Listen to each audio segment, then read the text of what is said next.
This production comes to you in association with the Bluebell Warrington. Situated in an 18th century building in the town centre and just a 5-minute walk from the HJ Stadium, the Bluebell is the perfect destination for pre- and post-game food and drink. The 2024 Warrington Pub of the Year is now the official home of Super League Raw on Warrington World Match Days for both home and away supporters. Super League Raw are delighted to have agreed a members-only area, allowing our community to come together to discuss rugby league pre- and post-match. So set your course to the Bluebell Warrington on match days and beyond. You are sure to be greeted with a warm welcome and a cold beer. Super League Raw and the Bluebell, the perfect partnership in enhancing your match day experience.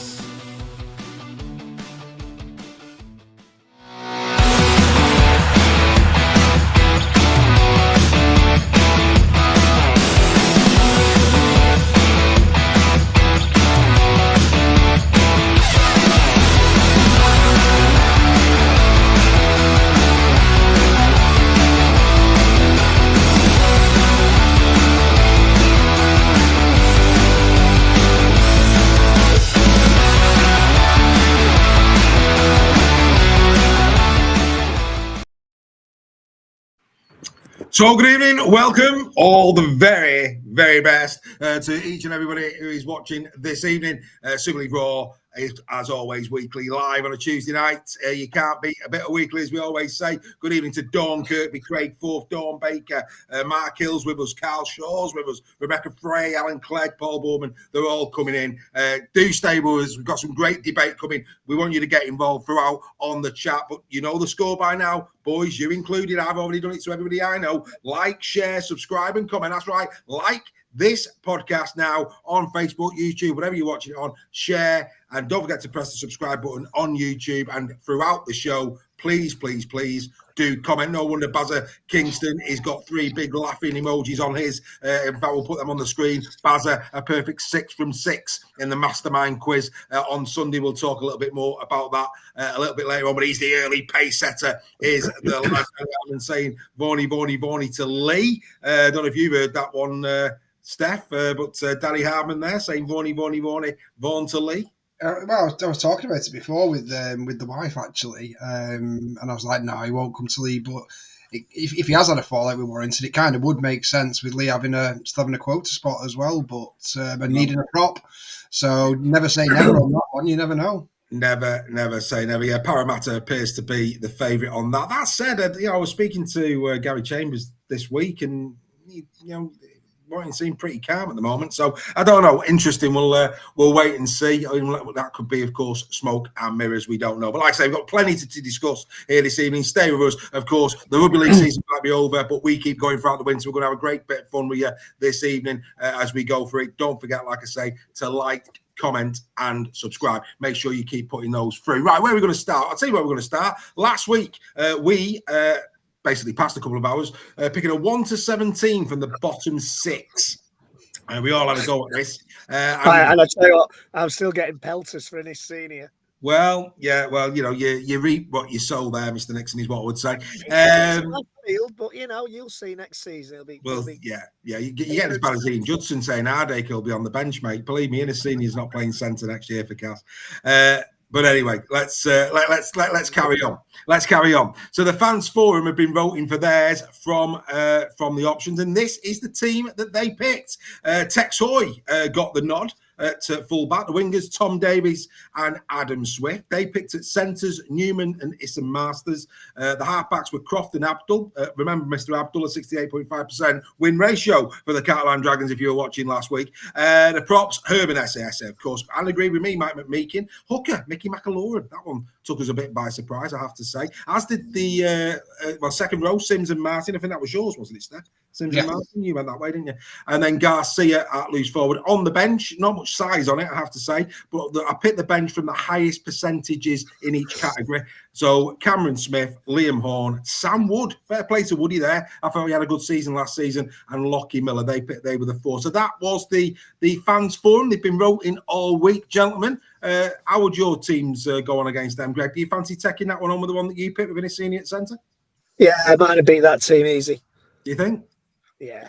Fair enough. Steph, in the forwards alone. Well, that's it. It's a bit light on the bench, I have to say. Steph, your thoughts on the fans forum team?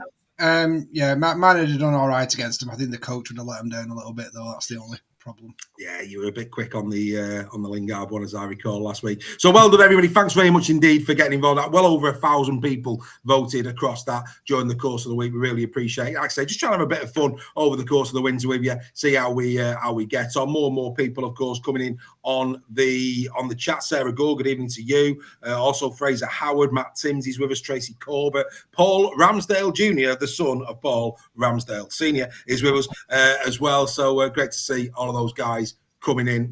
I think Paul's asked us a question. Has he? He's asked us a question. Well, okay. What's he asked us? Where am I? Right, the Magic Weekend. What dates is Magic Weekend? We're working to the 4th and 5th, the 3rd and 4th, I think. 3rd and 4th and 5th of May, around that time. May the 4th be with you. Yes, and of course it's at Newcastle, boys. A return to Newcastle. Looking forward to this one. So right.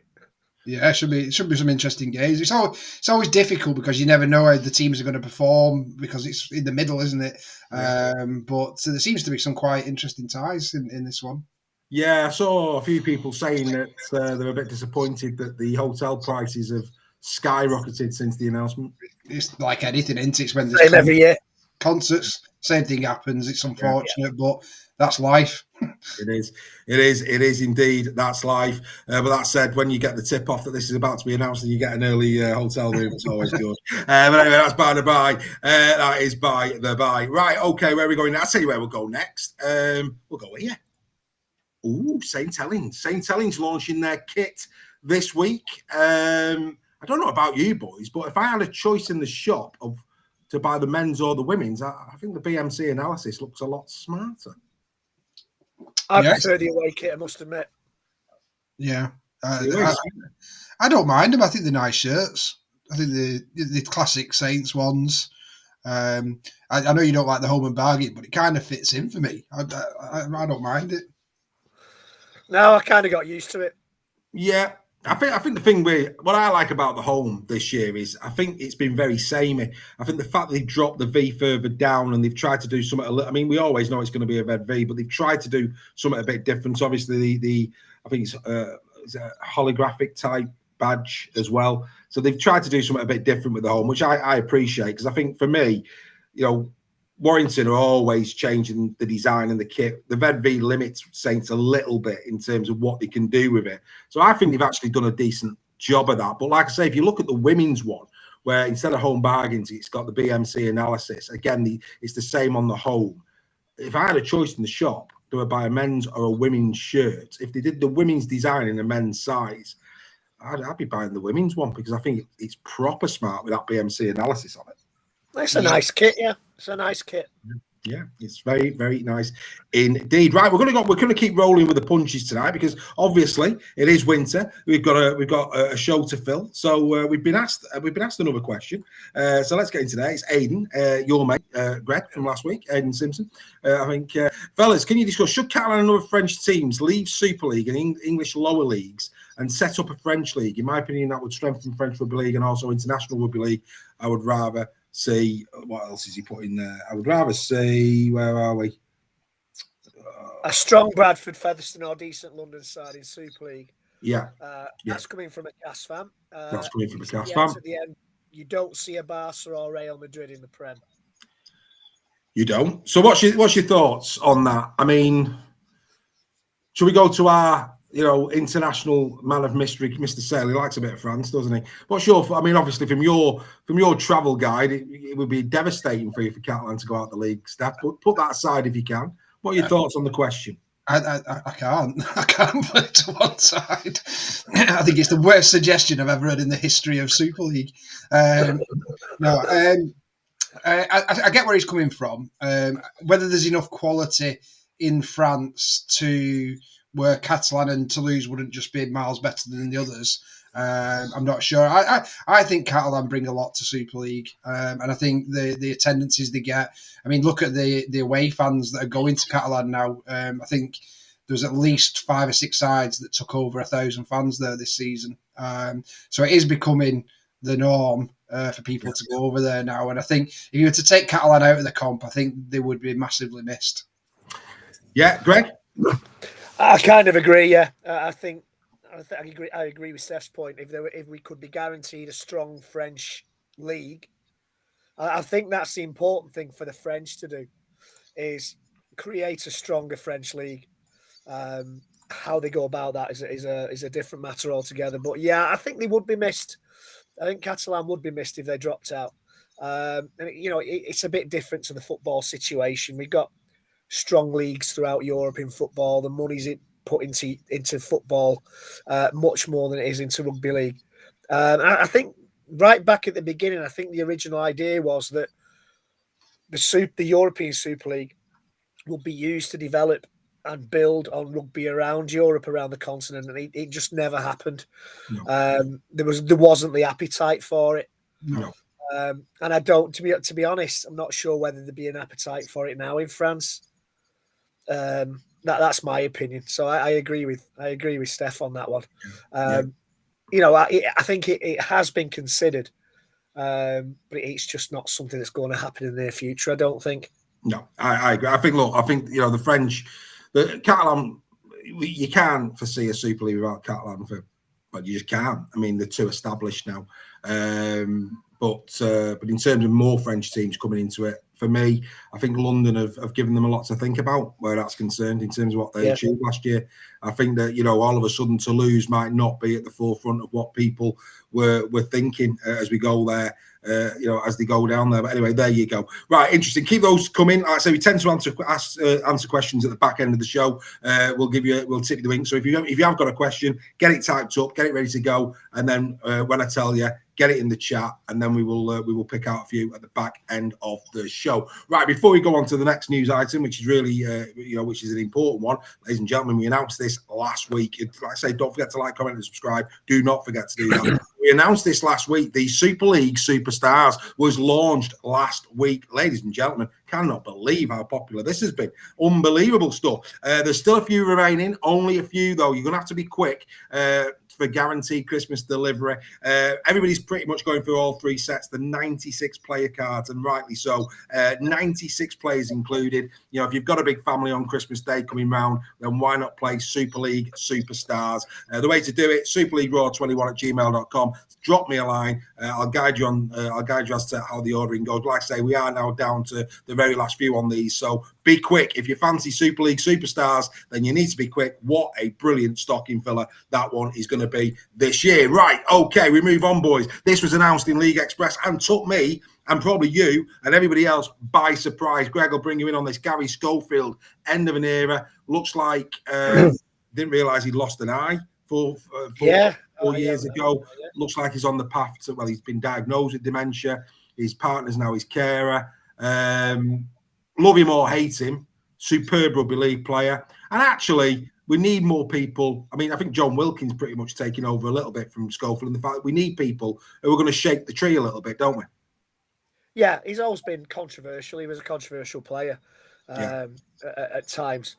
Really, really sad news. He's a legend of the game. Again, like you say, no matter what you think of him or your opinions of him, a legend of the game, has really supported rugby league. Maybe not in the conventional way sometimes. He's been its biggest critic a lot of the time. And as you say, sometimes there's a lot of negativity around the things he's said. But nonetheless, a real sad story, real shame, and wish him all the best going forward. Yeah. Steph, this must have took you by surprise as well. Yeah, and it's always sad to hear when someone who's passionate about rugby league isn't well, and he's had to retire because of that. I remember when I was growing up, Garry was one of the first players I saw in a Great Britain shirt.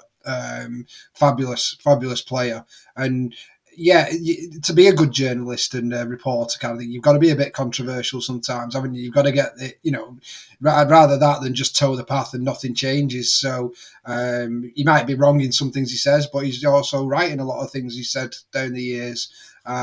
He's been a great ambassador for our game, and he'll be sadly missed from reporting on it. Yes, and of course there'll be quite a few people, gentlemen, who watch us during the season who, of course, know we go up against Garry in the prediction league. That's not going to be the case next year, but don't you worry. Things are already in the melting pot. Make sure that we've got a former player going up against us next year. More on that as we get nearer to the new season. But no, on behalf of everybody here, I would say, the very best of, Garry deserves the best of times. I know it's not going to be as good as he would have hoped based on his diagnosis, but great player, phenomenal. You can love or hate what the man said, but on a rugby league field, Garry Schofield was a very special talent and somebody that the British game should be, and rightly should be, very proud of in terms of the career that he had. So from all of us here, and I'm sure from everybody who's watching, there's a few in the chat that are saying, Peter Gordon, for example, Garry Schofield, legend. He's a KR fan, absolutely. We wish Garry nothing but the very, very best. Right, Steph, I've got to come to you on this one. James Graham takes aim at Lachlan Lamb. It was a shocker, mate. An absolute shocker. What was Lachlan doing there? Yeah, it wasn't the best, was it? No, I'm kind of in agreement. I mean, Lockie's not that type. No, I've never seen him do that before in any game I've been at. So, a bit of moment of madness. What I would say is there's plenty of players have a moment of madness, isn't there, on a rugby league pitch, spur of the moment. But I think he'll look back at that and be embarrassed about it. And James Graham, I'd say, he's 100% right to call him out on it. He didn't just call him out; he was filthy, wasn't he? I mean, that was almost a Josh. It was on a par with Josh Drinkwater, wasn't it? Against Saints with Matty Lees, Greg. It was an absolute disgrace. Yeah. Imagine if James Graham had been at the Warrington League game. What happened with Paul Vaughan? He'd have spontaneously combusted. Anyway, I'm over that now. I've moved on. But yeah, you sure? We'll still be talking about that in 2026, mate. But no, I mean, it was a shocker, Reggie, wasn't it? It was a shocker. It was. I mean, I kind of, I watched it a few times, and I just don't know what he's thinking. No. Well, he's obviously trying to milk the penalty, and he gets a penalty, so it's worked. But yeah, it's not a good look, is it? But as Steph says, he's not the first, and he won't be the last, I suspect. Well, unbelievable. Unfortunately, it's something that's creeping more and more into the game. It is. Well, Bazza Kingston saying he shows that Adrian Lamb would have smacked Lockie's bum after the game. And what I would say, and I said this to Steph on the phone earlier in the week, Lee Leopards fans, be very happy, because that, for me, will have put a lot of cold water on NRL teams looking at signing Lachlan Lamb. They don't like stuff like that. So I actually think, in a roundabout kind of way, it could play to Lee's advantage, this, in terms of him potentially moving on. Yeah, I mean, I think if Lockie comes in next season and rips it up and has 28 assists and 14 tries, I think everyone will forget that moment, if I'm being honest with you. I think it all depends on what Lockie does on the field for us next season. So, like I say, he's not that type of player. It was surprising for him to do it. But I do think, although James Graham was right, I do think he's over-egged it a little bit in terms of, and you don't want to see it, but he wasn't rolling around with his hands on his face like a footballer. He's just gone down, hasn't he? So I think he's a bit of an over-egg by Graham, but he's right.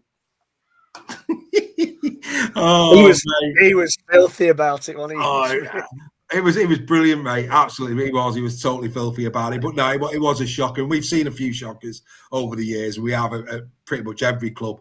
So you're right, Steph. He's not on his own, but I think we had to have a little giggle at that. Lockie, man. I mean, I wouldn't mind if it was in one movement. It was the fact that he landed and then jumped again. It's like, what's going on here? It's like he was on a space opera. What's going on? It was Garnacho-esque.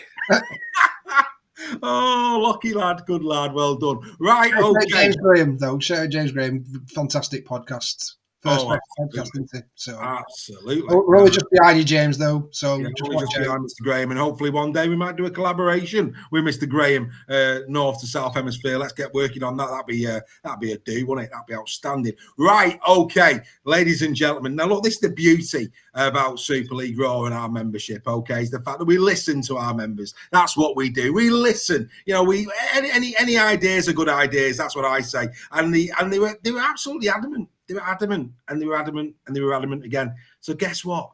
We've listened, and we've done it for you. Ladies and gentlemen, on debut!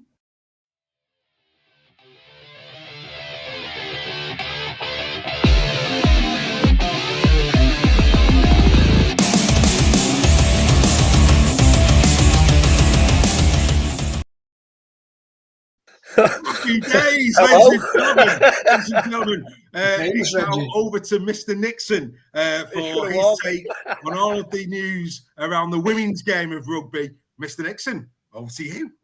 Well, yeah, big week. What a big week for St Helens, signing Amy Hardcastle, Shauna Hoyle, and Caitlin Casey from Leeds. Some might question what a Leeds up to, but I know from last season, the season before, they've got a lot of young players coming through who are really, really good. Some really good young players. You got to remember Amy Hardcastle. She's 35 now. She's a great player, but she's 35 now. Shauna Hoyle, 31. Caitlin Casey's only 19, but we've got players like Kira Bennett coming through at hooker for Leeds, who's a great player. We've got Beth Dainton at Leeds, all coming through all academy products. So, I think people who are questioning Leeds and whether they were taking the competition serious next year, getting rid of these players, I think they certainly are. I think they're promoting their young players, their academy players who have been there or thereabouts for the last 2 seasons. It seems strange seeing Amy Hardcastle in a Leeds shirt. She kind of suits the St Helens shirt because it's how she made a name. But she was at Bradford for 10 years. Really? Yeah, she was at Bradford for 10 years. People forget how long she's been in the game. And, she's an absolute superstar. So, I know, and great off the pitch as well. A great ambassador of the sport. So, yeah, you got to, as Craig puts in there, it's encouraging growth and development. I'm not sure what's happening with Warrington at the minute, but I would expect an announcement soon on their new coach, who's going to be taking them forward into next season. So, watch this space. As soon as I know, you will know. So yeah, I mean that's where we're at this moment in time. The big news is those 3 players going back to work now. We've got a new coaching team there. Amy Hardcastle seems to be quite happy to return. Her kids are a bit older, so she doesn't have to be in that part of the world as much. So they were her reasons for going back to Saints. But she really made a name for herself, and I think those 3 signings could very well take Saints back to being grand final winners next season, even if it's just a swan song for Amy Hardcastle. So we were talking earlier on, Greg. For those people who don't know, it took a lot of people by surprise that 3 talented women leave it at the same time. Just explain to people the contract situation in Women's Super League. Yeah, there is that they register and they do sign a contract, but it's not a binding contract as far as I know. So that they can move clubs. So it's not like they're bound into a contract and a fee's demanded for that player to move on. So the women's players register with the team and they do sign a kind of a contract in that regards. But from what I can gather, it's not like a contract you get in the men's game where they're bound to it for a certain number of years and a transfer fee has to be exchanged to release that player. So they register and then they re-register with another team should a transfer happen. There's also dual registration as well, which started, I think it was last year, dual registration in the way that we understand it in the men's game. So I know Warrington benefited from that last year because he had a horrific season with injuries and players being unavailable for whatever reason. So we took a couple of players on dual reg, one from London who was particularly good, one from Saints who got injured in the first game, which was a story of our season, really. So that's the way it works from what I can gather. So yeah. Fair enough. Outstanding stuff. I mean, again, a lot of rumours around Warrington. I don't know if you can or you can't confirm or deny.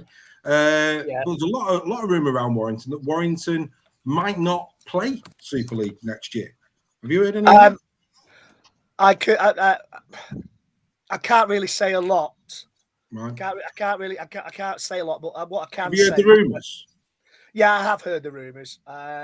And we will be playing in Super League next season. Right, so we'll definitely be playing in Super League next season. So, yes, that was a rumor, but I can't say a lot, but I can dispel that rumour as you know, it's not true.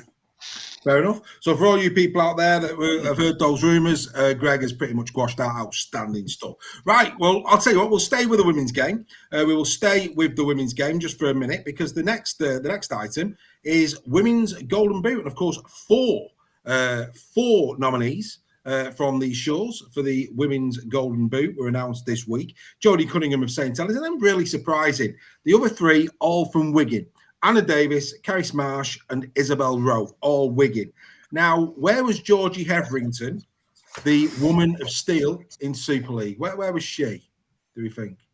I don't know. Who picks it? Well, this is where... Yeah, I'm sorry, Dave. I was distracted for a second there. The thing... Well, we're going to go through this in the men's, and I'm going to just put it out there. By all means, people who like to sensationalise, quote me on this. The golden boot's not fit for purpose. Absolute waste of time on both the men's and the women's game. I'm just going to put it straight out there. What an absolute nonsense. So in the shortlist for the woman of steel, the golden boot, the woman of steel, Georgie Hetherington, on these shores was not shortlisted. And the Dally M Player of the Year, Olivia Kernick of the Sydney Roosters, was also not on the list. What a nonsense! Can anybody nonsense? I don't know how it's judged. I don't know how that international.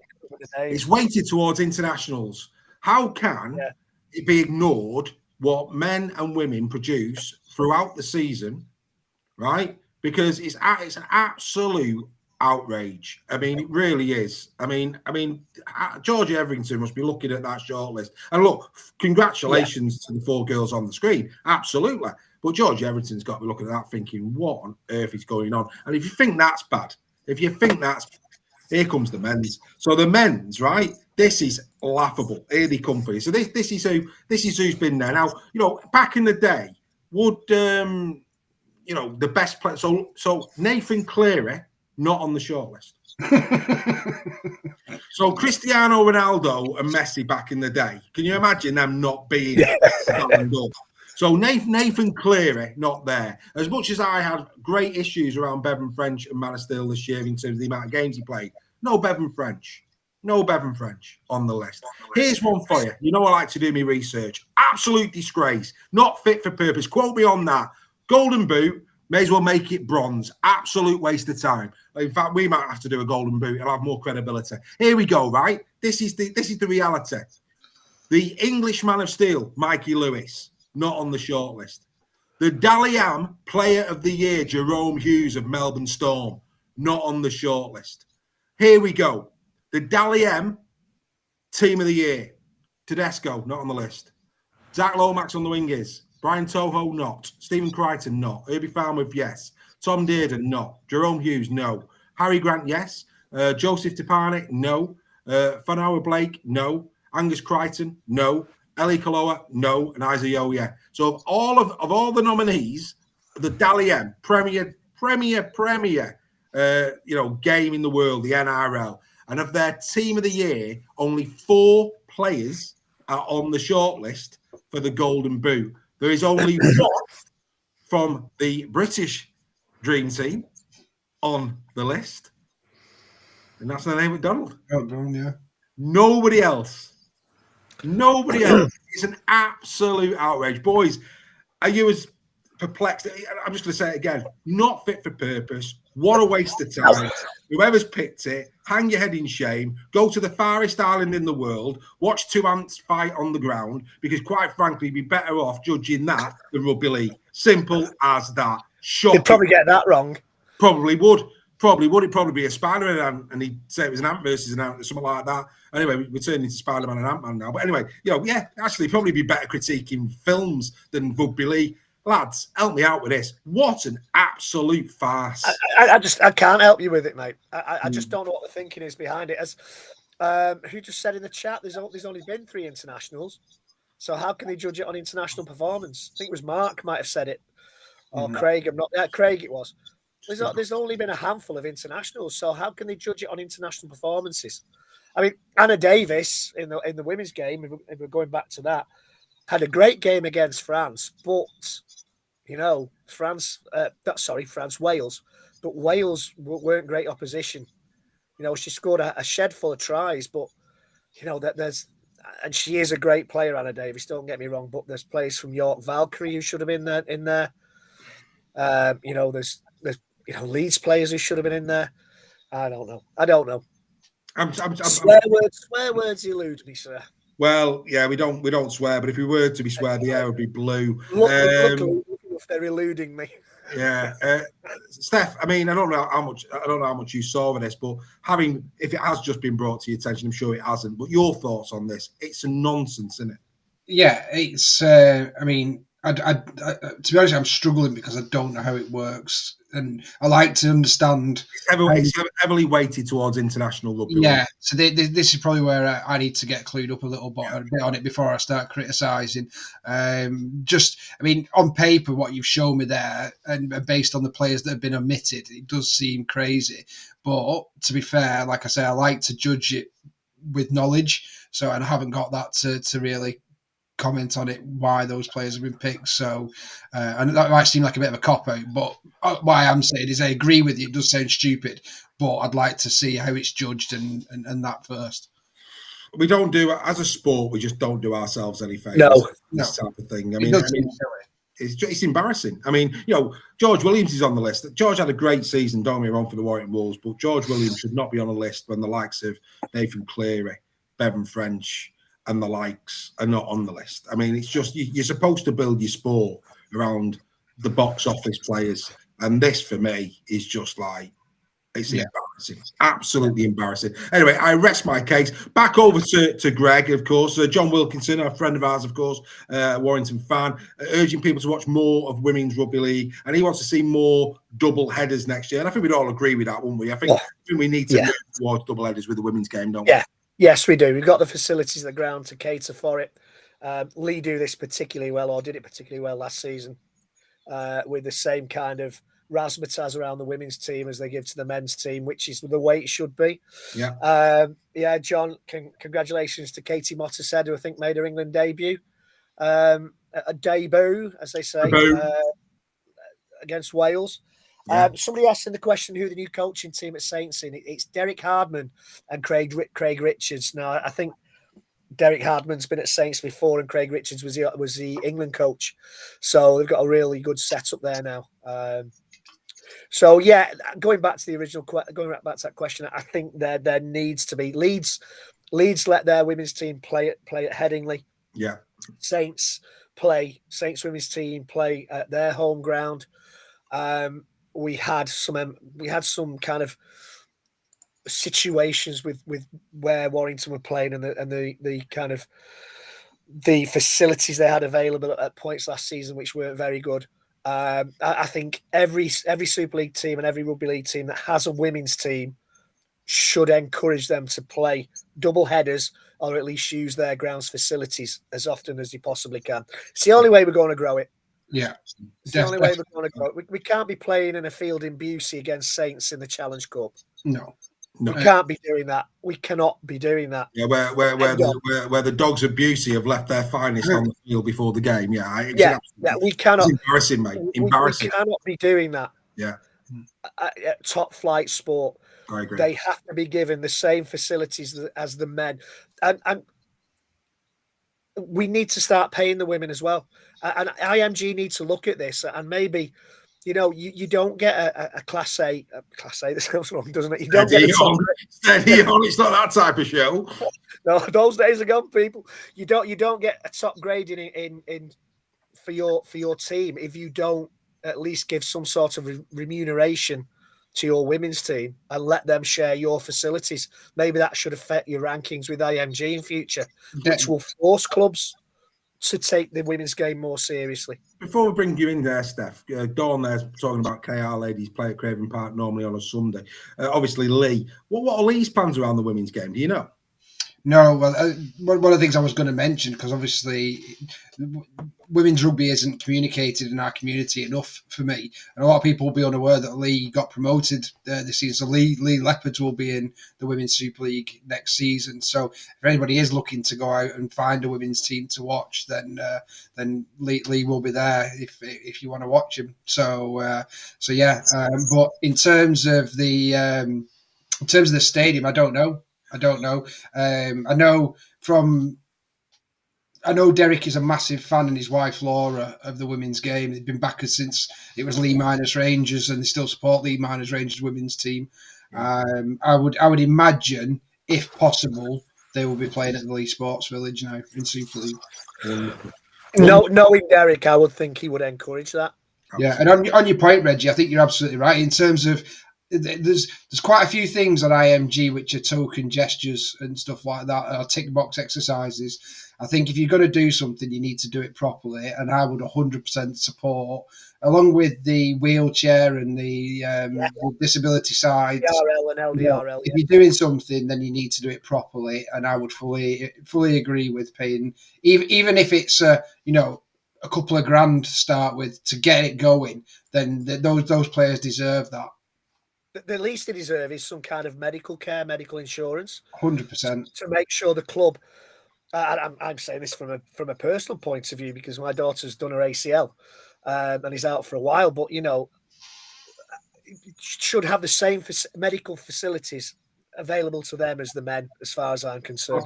No, I think nobody can argue with that, mate. No, if you're representing a club, then if you get injured on duty at that club, for me, they've got a duty of care to look after him. That I think that has to be said, without question. In the chat as well, a bit earlier, I saw this. We posted it on our social media about 6 o'clock, 5:30 this afternoon. It's been announced that Justin Garry now has been unrailed as Salford for next season. There's a player in this lad for me. He's big enough. He's a big enough unit. Can Rowley produce some magic here and get this guy to a stand? I mean, Tyler Dupree comes into my mind, Steph, as I say this. What could be Tyler Dupree when he's witness? What's your thoughts on Sangari to Salford? Definitely. I think it's a decent signing from Salford, and he's kind of that mould of player that Paul Rowley will get the best out of. Yeah. I think he needs to improve his fitness. I think he needs to go from a 20-25 minute player to a 40-minute player, and he's young enough. He's powerful enough to be a real big impact in that Salford side. I think it's down to him as well. How much he wants it now.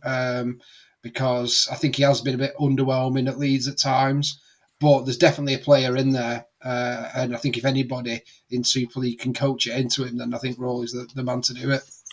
I don't know if you saw it, but I saw an interview earlier on with the CEO of Salford, and he said that Greg, that in his opinion, Paul Rowley is the best English coach in Super League.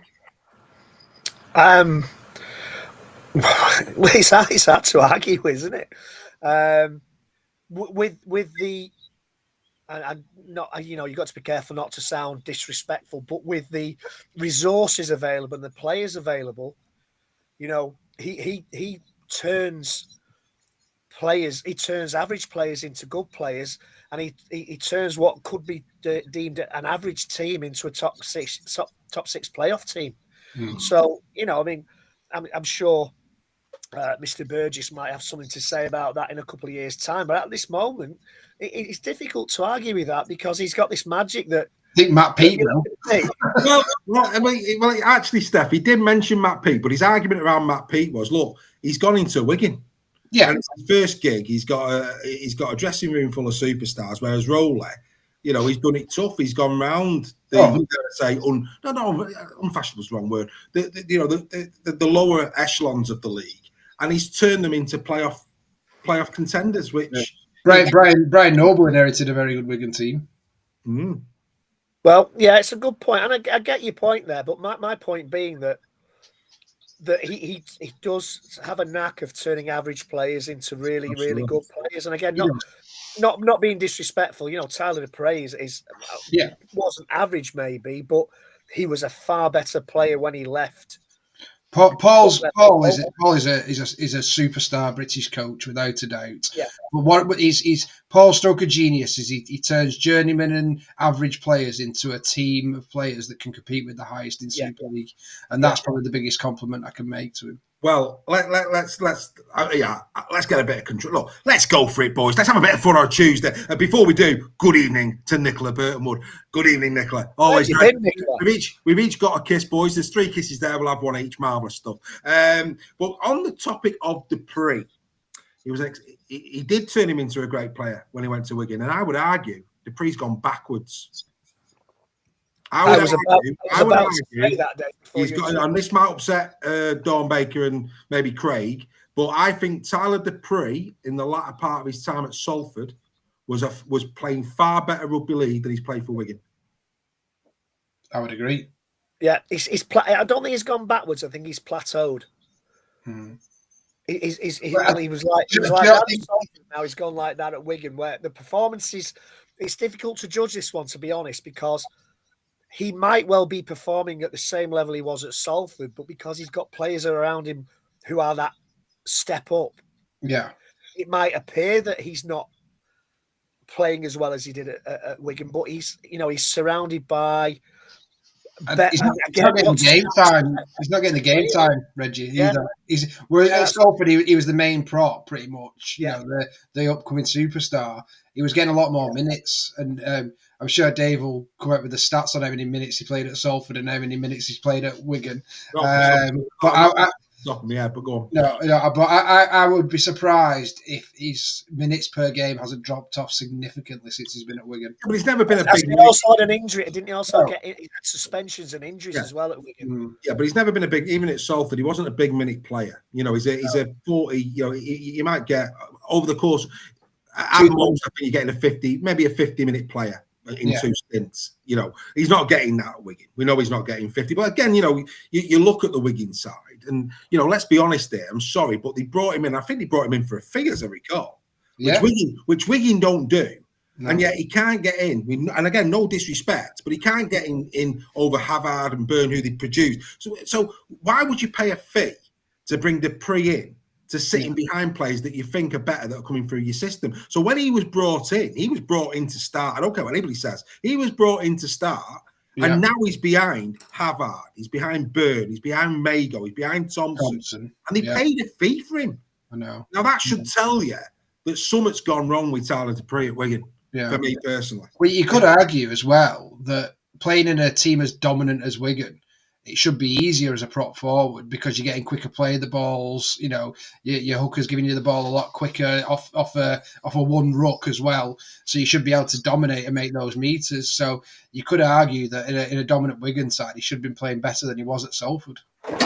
Well, we'll just bring this one to a wrap. Paul Rowley's signings for Salford will cement them as a top 6 team next season. He certainly brought in some, you know, a mix of youth and, you know, let's say youth, you know, mid-range, you know, mid-20s, obviously Chris Hill with, and again, Paul King was saying today in the interview I saw that, you know, Chris Hill has been brought in more, not just to do as much minutes as he can, but actually to develop, you know, the culture and the young players coming through, very similar to what he did at Huddersfield, you know, so a really good, I think that's a great idea. I think that's probably, you know, I know he's got his own business interests. Yeah, absolutely. Yeah, having somebody like Chris Hill, who's been there, done it, and worn the t-shirt to bring your prop forwards through. Yes, well, Mr. Hill is very good at a bathroom or two, I'm led to believe.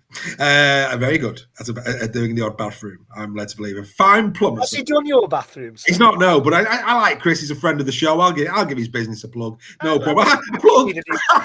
Oh, there you go. Give him a plug. Oh, he does bathrooms. I love it. That's what we're talking about. I think I may tap him up. Oh, I'll tell you, I'll be showering him with loads of gratitudes. Now, let's not go hot and cold on the boy. I'm putting the plunger in this one now. Oh, I'm all flush. What's going on? Any lower? What's going on? Oh, hey, anyway, there you go. We all people who watch us, yeah, they're all coming in now. Leaked that one, didn't you guys? Our phrase is getting raw. This is what it's all about. You know that we do this every now and again. Drip feed them, Dave. Drip feed them the information. We do. We do. We drip feed them. We absolutely do. Unbelievable stuff. Outstanding. Right. Okie dokie. Where are we going to go next? I'll tell you what we're going to do. I'll tell you where we'll go next. Right, ladies and gentlemen. Tomorrow night, we will be at the Bluebell, the new sponsor here at Super League Raw. We are at the audience, an evening with Kevin Sinfield, Warrington Power Hall, Chris Valentine. He won 2 tickets, a member here at Super League Raw. He won 2 tickets to come with us. He'll be hopefully joining us in the Bluebell. But if you watch us and you're there tomorrow night, then do join us in the Bluebell for a drink prior to the show. Come down, have a beer with us. Let's have a chat, introduce yourselves. Whether you remember or not, you're more than welcome. Come down and have a chat with us on that. And of course, we will be back at the Bluebell on the 21st of January.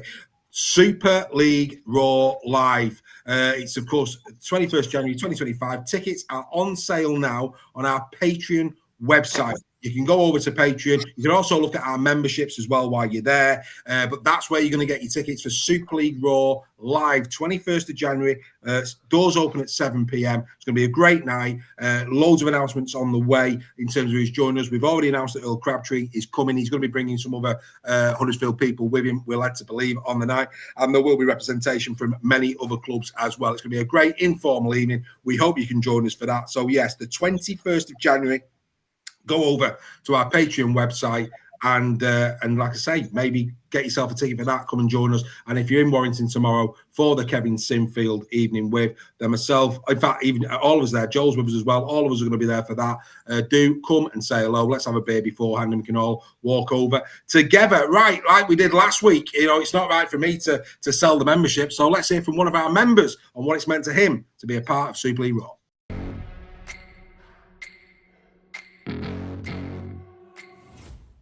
With what Craig said, it's a safe place to talk about Rugby League. It doesn't matter which team you are. It doesn't matter what your views are. You know, we discuss them. And like, as Craig said, I was focused on Leeds. And, you know, you become a little bit tunnel vision ever since joining the membership. And I'm still a fairly new member. I joined just after the Magic Weekend. The opportunities that I've gone to loads more games.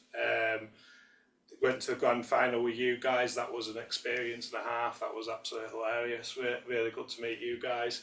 The WhatsApp group, you know, really absolutely fantastic. I've had to reset all my spelling mistakes because most people can't understand me half the time because I'm texting that fast. But that's what it is. It's just, you know, the community behind it.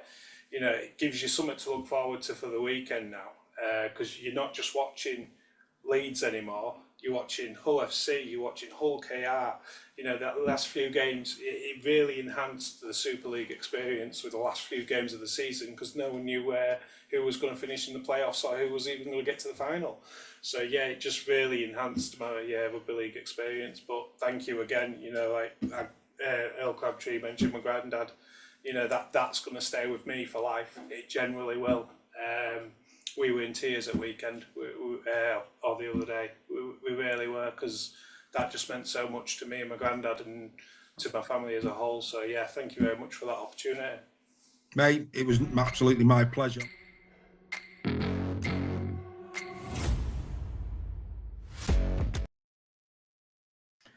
So there you go. That was Mark Hill there, one of our members, joined just after Magic Weekend. He's never looked back. If you want to join them, come and join this community. It's more than Super League Raw Weekly on a Tuesday night. Believe you me, we're going to games together. We're having WhatsApp group chats. And actually, even more so, yeah, that's right. Our members, okay, they've already seen it. They've already seen it. The In Conversation series is going from strength to strength. The latest one was Harry Rushton. I'll show you a little bit of that later on in the show. We'll also announce who the next person's going to be in Convo. But they've already seen the Harry Rushton one. It's going to be coming out to non-members on Sunday, but they get advanced screenings of that. And of course, the Team Talk members get the opportunity of sending me a question to ask to our In Conversation guests as well. But this is another thing, right? Whilst all of Rugby League has finished and stopped, Here at Super League Raw, we're doing Super League Raw Mastermind. That's right. We've given our members the opportunity to compete in a mastermind competition on Sunday nights.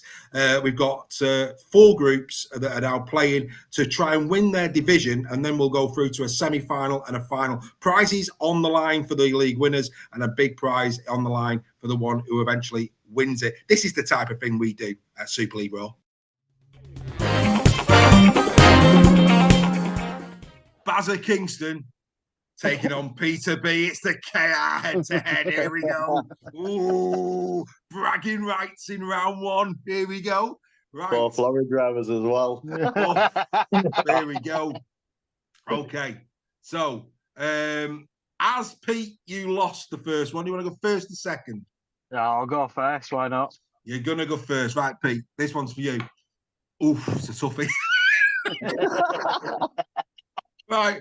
Pete, from which team did KR sign Petter Hiku for the 2024 season from the NRL? Where did Hiku come from? The Cowboys. Oh, solid answer that. That's knowledge. Love it. Love that, sir. Very, very good indeed. Right, now we go to Bazza. Baz, Joe Burgess scored 4 tries against which team last year? Was it St Helens? It was St Helens in that massive win at the Totally Wicked. Good answer. Right. Boys, you're never going to be able to show your face again in Craven Park if you get this one wrong. Okay. Right. So, Peter, what's the next line? I try to discover. Oh, man. I'm trying to take it in my head now. I don't know. It's gone. You want to pass it? A little something to make me happy, is it? Ooh! No. Oh, so close. Sweeter. Sweeter. A little something to make me sweeter. Right. Okay. Over to Bazza. Bazza, what's the next line? I'm so in love with you. I'll be forever blue. It is blue. Oh, many people say true, but you got it right. Well done. Right. So you have to get this one right, Pete. You have to get this one right. Tough one. Who wore the number 16 shirt for Hull KR last season? Number 16.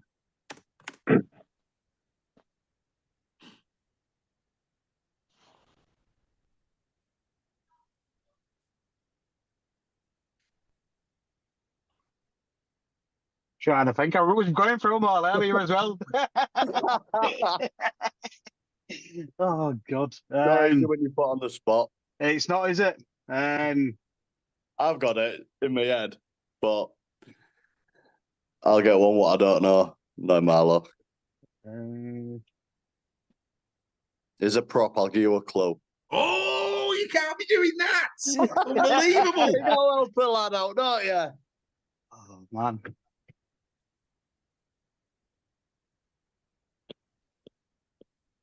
I don't know.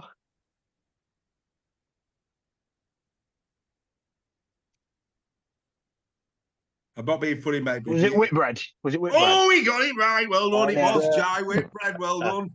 Imagine then if you'd have given us a bat. After getting that clue, it's a prop. Imagine then if you'd have turned around and said, like, a bat. It'd be like, no, he's going to get it right on that. Right. Okay. So, by my reckoning, we're 2-2, aren't we? We 2-2? No, 2-1. 2-1. We 2-1?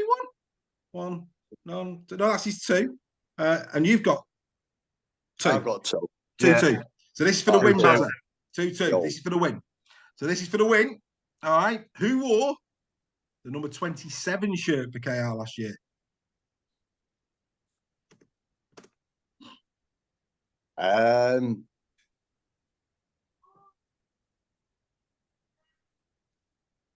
Part of me is saying Tyrone May, but I'm not 100% sure if he was 26.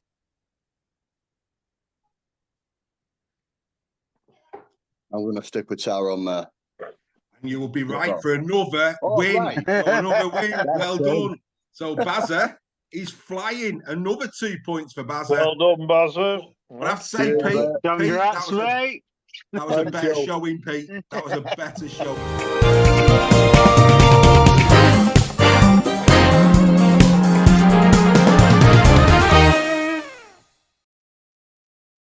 So there you go, Mastermind Group A. Bazza Kingston, 2 games, 2 wins, and every question answered right. What a performance from Bazza on Sunday night. More of that coming, ladies and gentlemen. There's a QR code at the top of the screen. It's far more than Super League Raw Weekly. It's prizes. It's going to Kevin Sinfield, grand finals, you name it. It's being a part of a community. It's being a part of a WhatsApp group. What are you waiting for? Scan that QR code, become a part of this, or visit www.patreon.com/Super League Raw. Become a part of this community. Loads of people loving it. And as Dawn Baker quite rightly says, another member, get signed up. How about making it a gift? Yes, there are annual memberships. Make it a gift for the rugby league person in your life. Absolutely good stuff. Carl Shaw, of course, still saying he was very, very drunk on the evening. Hence his... was that Carl who was in a sleeping bag? Carl had a very heavy day. It was on the wrong day, but you know what? A great sport, because he came anyway. We separated at birth. Well, you could be brothers, couldn't you? You could be brothers. There's no doubt about that. But yeah, great fun. It was a great night, and Group B will be having their first round of matches on the 24th. And for you people who are listening and you people who are watching, the final will be live on Super League Raw Weekly, February the 11th. We will crown the Mastermind champion. That is going to be a date in your diary. Who's going to be competing on that? Well, there's no doubt about it. Bazza Kingston has laid down the gauntlet very, very early on, boys. There's no doubt about that whatsoever. Right, here's another announcement for you as well, ladies and gentlemen, and this is for members and non-members alike. Would you like your favourite moment of 2024 to be a part of Super League Raw's 2025 opening credits? That's right, your photographs. We want to include our members' photographs and non-members' photographs in our opening titles to show the fans, because of course the game is also about the fans. So we're going to showcase the fans in our titles for next year. Would you like your photograph to be a part of that? If you do, send that to us via Facebook, via the email address that I've given out tonight for the Super League Superstar tickets. There's loads of ways that you can contact us. Send us that photograph, and maybe you will appear next year in the titles of Super League Raw, because bottom line is we are a community. We are the people that watch the sport. We are what make it tick, gentlemen. So will you be having photographs sent over, Steph? Are you and the girls going to be a part of the Super League Raw opening titles next year, do you think? I'm sure the girls will be all over that one day. I'm sure. I'm Mr. Nixon. It'd be wrong for you and not to be. Well, I would be insulted if I wasn't. So. Absolutely, yes. Get the family and get yourself on there. So yeah, good stuff. Absolutely outstanding. So yeah, loads of more good stuff coming your way here, courtesy of Super League Raw. Right, let's get into tonight's bit of merriment. We're gonna talk about our top moments of 2024. I've asked the lads to consider what were their top moments. It could be anything. And, by all means, get in the chat. What was your top moment of 2025? It could be anything. It could be a player. It could be a try. It could be a game. Whatever it was. What was your overriding memory of 2024? We're going to be going through them now. I'm going to start, if you permit me, I'm going to start with mine on my first one. We'll go round. We'll do one at a time. And mine has to be number one, is the Super League Raw family, Super League Raw. This year's been amazing. It's been amazing in terms of the growth. It's been amazing in terms of the viewers. We put a video out, best part of 1.4 million people have viewed something to do with Super League Raw this year. 1.4 million. That's just incredible. Yet we've only got 90 members. What's all that about? All this entertainment. But anyway, that's by the by. But 1.4 million. Absolutely unbelievable. And what I've had the pleasure of this year, and I know that Greg and Steph and Joel, if he was there, would agree with me, is we have met people that we never knew existed as a part of this project. We've had the opportunity of having curries, going to Magic Weekend with people, going to the grand final with people, getting to know them through the Final Whistle podcast, people from different parts of the country who love this great game of rugby league, who, of course, are absolutely passionate about their own sides, but also come in good spirit and good faith and have the ability to debate the game of rugby league with respect. And I've absolutely loved it. And this is, if there's one thing that this entire project of Super League Raw has proved to me, it is that the rugby league family and the rugby league community are a very, very special breed. I don't think this could be achieved in football. I don't think this could be achieved in another sport. But in this sport, it can be achieved. So that's a massive thank you. It's made my year. I mean, it's added so much to my year, my life. I know it has to the members as well. So for me, I had to go straight off the bat and say my number one moment of 2024 has been the Super League Raw journey.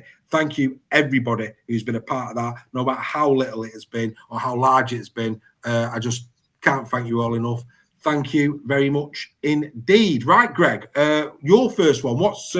Give us a memory of your season, my friend. It's a little bit like yours. I think Magic Weekend, meeting up with members at Magic Weekend. It was a great weekend. It's the first one I've done for a little while for various reasons. And yeah, there were some great games. I mean, the London winning was a superb game. But it was just meeting up with everybody and having that crack with the members of Super League Raw before the game, at the game, talking to people who weren't members, who I hope became members after we were chatting to them. It was just a real good occasion. I really enjoyed it. All us there in our t-shirts, the tour t-shirts, and of course Sally Ann. Let's not forget Sally Ann and Toby. Yeah. They came over and said hello at Magic, and they became members, which was absolutely fantastic. Which was wonderful stuff. But yeah, Magic Weekend was incredibly special. Yeah, I enjoyed that. Let's hope we have more members next year. Again, it'll be coordinated. We'll all be sat together again next year. It was great, a great Newcastle people. In Newcastle. I mean, obviously, all I would say is if you are thinking of joining us, there is a warning. There's a bit of a warning. Joe Dalgreen is an animal. I mean, an absolute animal. And the fact that he blamed us to his missus. I mean, the unbelievable. Genius. Well, no, it was stupidity is what it was, because his missus was there. She saw it with her own eyes. So, to try and blame me and Greg for his sambucas and all the other stuff he was throwing. To be fair, his Jaeger bombs almost wiped my memory of the whole weekend completely. So, Joe, all I'll say is, Newcastle, mate. I want to remember Newcastle. Well, you better share a room with me again, because let me tell you, mate, if you weren't sharing a room with me, you'd have been sleeping on the street. You'd have had no chance of getting back to that hotel, mate. That was a longest walk. You'd have still been doing dressage all the way over Ellen Road, mate, by the time, you'd been all over the place. But anyway, that's by the by. I'd have been living with the Dingles if you hadn't guided me back to that hotel room. Happy days. Oh dear. Anyway, Steph, what's your first one? So is this our number one moment? Yeah, We'll do one each, so we'll keep going round. So I'll leave my best one to last. So I'll go for me. So it was a toss up between two for me for this one. One's not made me top five. One else. So the Salford playoff game for Lee with the record crowd, I've left out, but I have gone for the Lee Saints game, because everybody had wrote Lee off this season after so many games, said we'd never make the playoffs. And I think for Lee to beat St Helens in that final game, where we had to win 11 from our last 13 to make it, and just to manage it against the very good Saints side at home with so much pressure. The LSV was buzzing that day, and it was one of my favourite memories to make the playoffs for the second consecutive season. Yeah, just thought you put that in there. Yeah. What I would say is, I mean, let's take that one a little bit further. That arguably will possibly make. I mean, at the back end of the season, we were blessed with some. I don't want to talk about any others. We'll just talk about this one. That possibly would be in top 10 of the season across all sides. To my memory, that Saints League game was brutal. It was a brilliant, as a neutral to watch. It was a quality game. We'll probably mention others as we keep going round, but we'll stick on this for now. But it was, I mean, you were there, Steph. It was a brutal game of rugby league, that. It was, and I think we beat him earlier in the season at home as well. But I think this one was the Saints players had all come back, so there was no excuses. I think in the first game, Wellesby got injured very early on, didn't it? Where I think most of the Saints players had come back for this one, and it was playoff rugby already, even though it was a regular season game. And I think just the character and I think as Leigh fans, we're still pinching ourselves, given our history, that we can compete with the likes of St Helens. We can beat Warrington at home. Sorry, guys, I'm not genuinely thinking, but it's a big thing for Leigh fans that, you know, when you've got established quality Super League sides like Warrington, and we can do that. Craig's asking. No, they didn't in this one. They're near enough full strength for that one. Did Saints have any injuries last season? If they did, They had a couple. But no, it's I think the point what I'm trying to make it, and it's not from a. I think it's a pinch ourselves moment as Leigh fans that we can compete with some of the best sides in Super League, just not Wigan. Yeah, well, right. Not many can, though, Steph. Not many absolutely can. not. Rebecca, is that Rebecca Frey in the chat? She's already purchased a Warrington shirt. So I'm like, on that, I saw a note on the Warrington Guardian. I don't know. I saw a Warrington Guardian saying that they'd sold 1,000 shirts. They launched it a week ago. That's not a lot. No. And yet they were saying it was record breaking. Well, it might well be. It might well be, but 1,000 a week. You think how many season tickets are sold? I think that was over the weekend, mate. Well, okay, all right. I think it was over the weekend because when I went down there, I went down. Was it last Monday? And they'd just been launched. Yeah, they were queuing out the door. No, fair play. Were they playing Itsy Bitsy Teeny Blue Bikini? Hello, look at you here. Yeah, you can't talk. Don't go there. We all, not all of us can be Castleford Tigers, can we? Anyway, that Castleford bit is a nice one. Castleford's home. Very nice. If I'm a Castleford fan, I'm over the moon with that. That's a beautiful, lovely kit. Lovely kit. Right, Joel. Like I said, we're not doing these in any order. So I'm just going to pick one out for comedy value. So last week, of course, he picked his side that included a water carrier and loads of Huddersfield personnel. Didn't have any senior in it though, did it? Any guesses as to which club features heavily in Joel's picks for the season? Absolutely. So, so basically, Luke Robinson getting the head coach's role was one of the highlights of Joel's season. I think we're all happy for Luke with that one. I think we all wanted Luke to get it, didn't we? Yeah. And to be honest with you, I'm just trying to wind him up because I'm seeing him tomorrow and he probably owes me a couple of dinks in the arm after last week. And I'm not finished with him yet this week either. But anyway, there you go. Outstanding stuff. Right, let's get into the chat because I want to include the people who are watching. What's Mark Hill going about? Bag of spuds. I've got a clue. Mark, let us know. But Craig Forth, World Club Challenge, no try in the final seconds, nearly cried. He's also got Magic Weekend with us, and of course the grand final again with us. Yeah, you know, 2 brilliant days then that we all had together. Like I say, it's much more than this, folks. So, like I say, get yourself over to that QR code.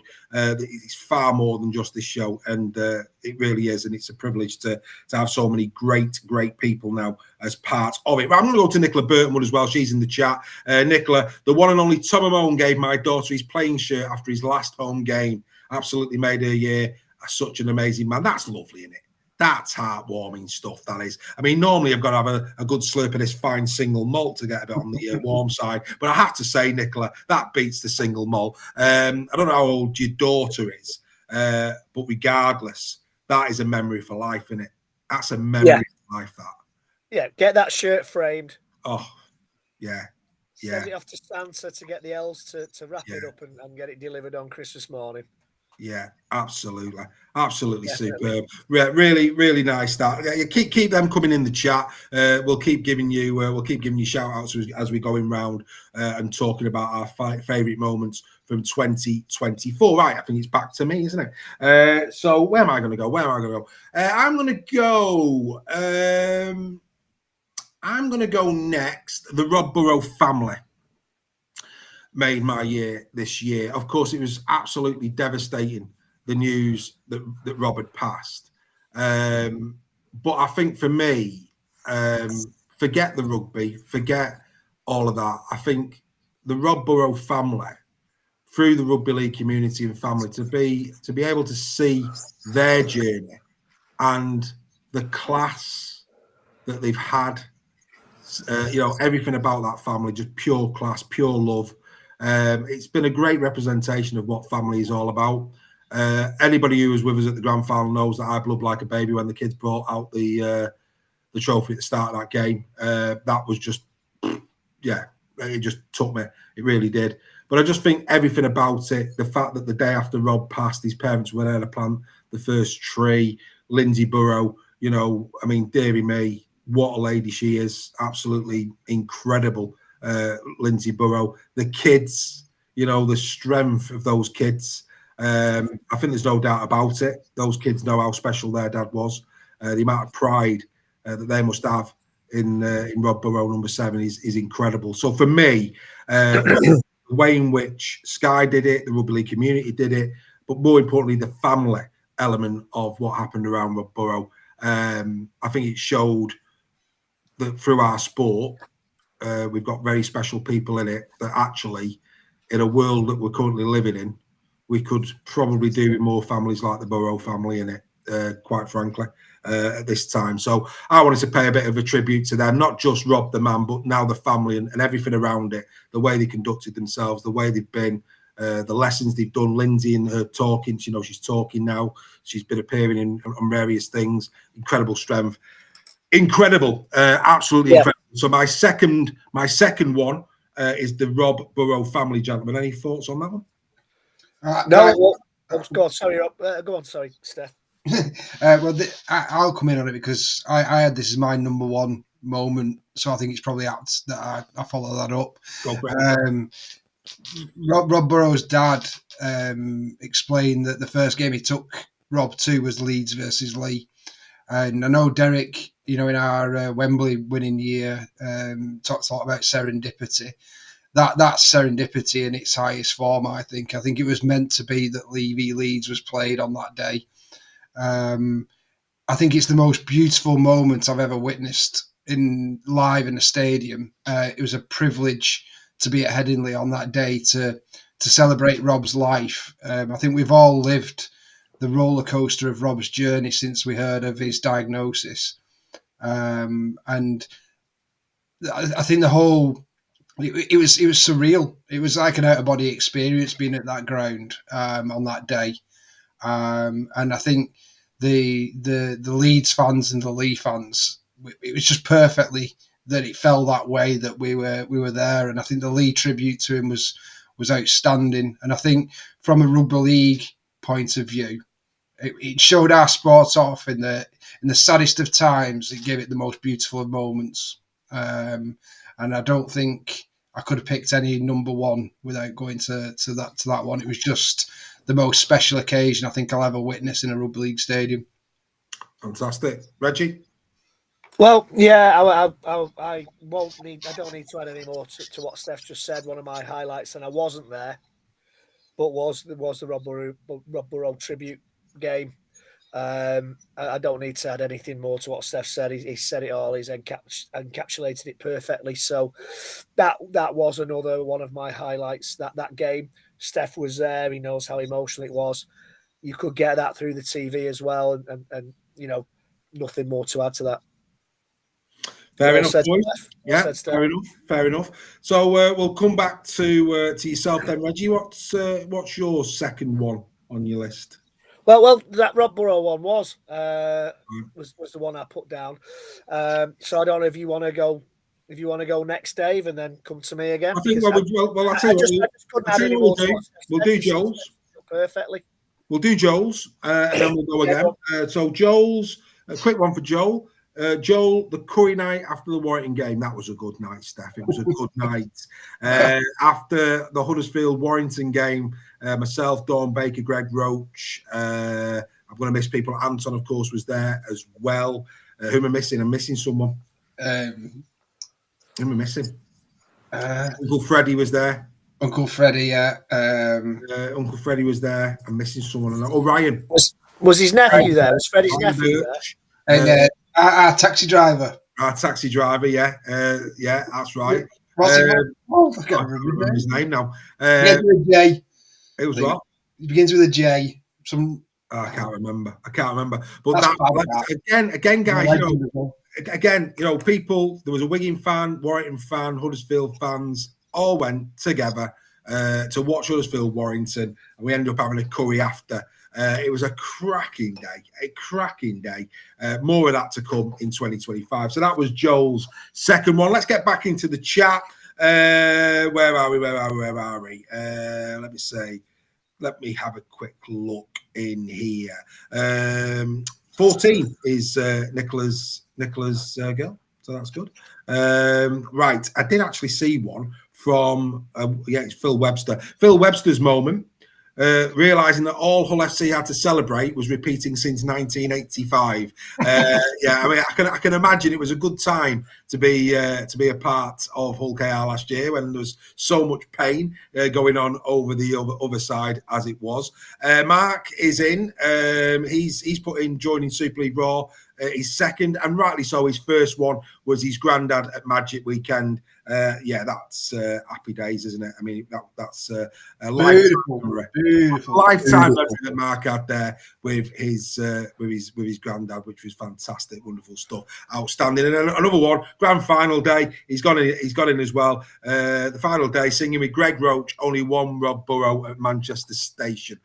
All good times. We've had some great times of the community this year, and there's going to be more to come in the years to come. And I think, nights like tonight, where a bit of the Super League Raw community is woven with the game and what's going on the field, it just goes to show what we've achieved, boys. It's absolutely wonderful, to know now so many people and to have had so many really good times with him. What's it going to be like in 2, 3, 4 years' time? It's just going to be wow, isn't it? It's going to be wow, isn't it? It really is. It's going to be outstanding. Right, let's go back round. So we're starting again with myself. Right, what am I going to go with next? The next one, I'll tell you, this might catch a few people off guard. And I won't say for the quality of the games, but I thought the Leeds-London games really come to mind. When I just sat there, I didn't even look at anything. I didn't go online. I just sat there. I thought, right, what? Let me mind just wonder. What's my overriding memories? And the Leeds-London games, 2 1-pointers, and London really unlucky. And by God, they gave it their all in those 2 games. You had to feel for Mike Eccles at full time that they hadn't come out on the right end of one of them at the very least. But it was just, I think the right thing. I know one of them was definitely a Sunday. I'm trying to remember. I think one was a Saturday, one was a Sunday, if memory serves me right. The Sunday one was just wonderful fare. Was a Sunday one at London? At London, yeah, London. Yeah. Sunday, and I think that's been a real positive this year that we've had a Sunday game on the telly to watch, because it's been just, and we've had some belters on the Sundays as well. Yeah. But that London Leeds game, I remember doing the WhatsApp, because again, when you remember, you have a WhatsApp group and the WhatsApp watch along live, and all the members chat through and the WhatsApp group in that was brilliant. Because every time London missed an attempt at a drop goal, we're all in there. Just outstanding. It's absolutely outstanding Sunday afternoon. So yeah, and just not connected to that, because I think it was Wigan that he said this. But as I'm talking London, if I may, just as a little caveat to the Leeds-London game, the Mike Eccles quote over Cattle. Oh, that was glorious. It was glorious. They're playing with they've got a better breed of cattle. I mean, come on. Country File and Super League hand in hand. It was absolutely glorious. I remember watching that press conference, belly laughing. Cattle. Genius. Anyway, that's enough of that. Reggie, back to you. I think Bevan French's try the grand final. Nice. Just kind of, the grand final was great again for meeting everybody from Super League Raw. Meeting my number 1 fan from Wigan was an absolute pleasure.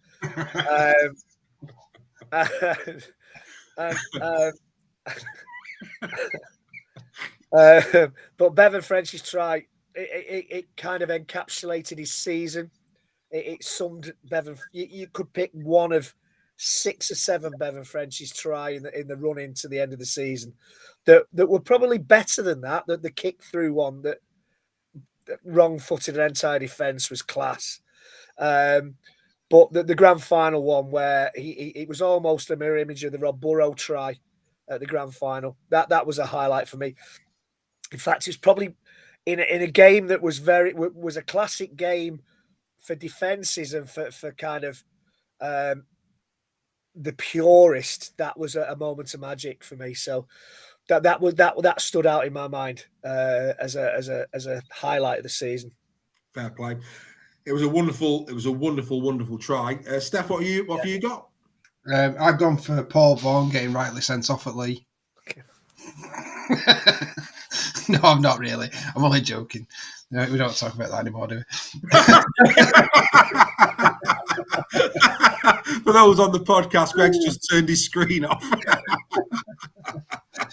Brilliant. I knew that one would get a laugh. I knew that one would get a laugh. No. While we're on the grand final, mine are in no particular order here. Obviously, Rob Burrow's my number one, but I went for just the grand final with the Super League Raw members as well. Fantastic day, and it's just it for me. It just epitomises how Super League Raw's grown, and what we offer, not just Tuesday night's fabulous entertainment, but also the community we've got, and actually going to live games together and spending time with quality people has been a real highlight for me. And just what the members give back to us as well. And I think they need to realise that as well. It's not about them coming to us, it's us going to them as well. And we've been privileged, like with the Huddersfield game, the Curry night, all the other stuff we're going to be doing. It's a privilege getting to know every one of the members, and they're all unique in their own special way. Well, Mark has gone in the chat saying, Greg, bring your super fan. He'll pay for the meal. That'd be box office entertainment. Thanks. Absolute box office entertainment. Great super fan. That'd be outstanding. By all accounts, Fraser Howard remembers those London games very different to the way I do. I was a neutral. They were fantastic, Fraser. Don't you worry about that. They were great games. They were wonderful. Absolutely wonderful. Stephen asked that again, mate, at the end. If I might forget where it is.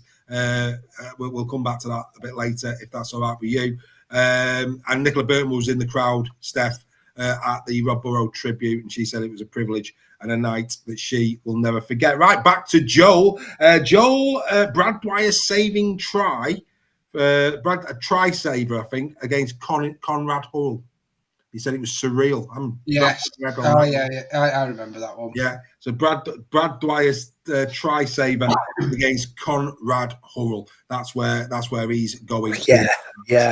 Yes. So there you jolly well go. Right. Fantastic. Right. What we want to do now, because we've done three apiece. What I'm going to do now is I'm just going to give the lads a chance to charge the glasses and maybe have a little moment.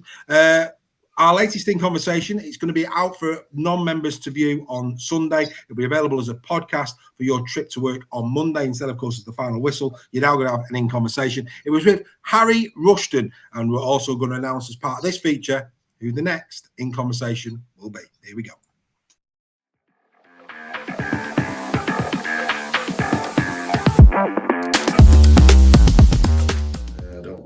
I just want to be a passenger in a sinking ship. I want to be one of the leaders in sort of a club that's getting better.